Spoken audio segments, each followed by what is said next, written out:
The spring equinox occurs on the 23rd of September, and that's the beginning of the African New Year based on the Kemet calendar. Now, to speak to us more about this heritage and the significance of the African New Year, we're joined by a custodian of African indigenous knowledge, Gogo Zanembula Tebeze. Very good morning to you. Thank you so much for your time. Interesting aspects here of an African calendar, which also speaks to the African New Year. Really interesting revelations. Share more with us. I mean, most people probably don't even know that an African calendar exists, an African New Year exists.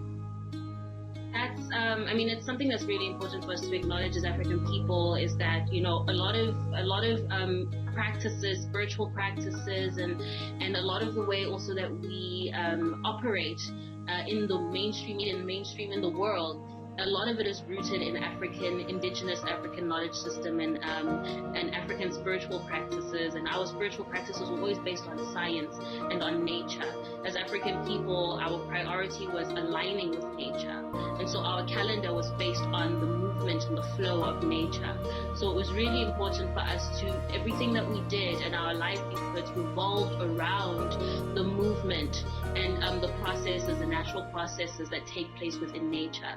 So our new year is based on the renewal of nature, when nature is renewed, and that's when, when, like you said, when everything greens again.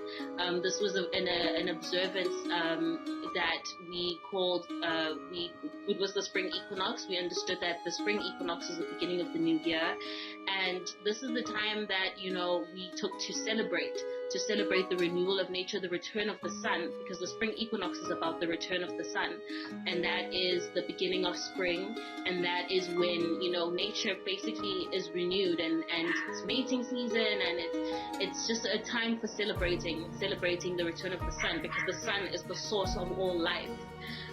So it's a celebration of the sun. Solar worship was also just the original spiritual practice in the world before the rise of organized religion.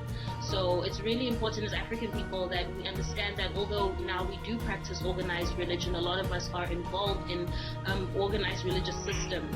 It's really important to remember that the place that we're coming from before the colonial interruption of our culture and our way of life,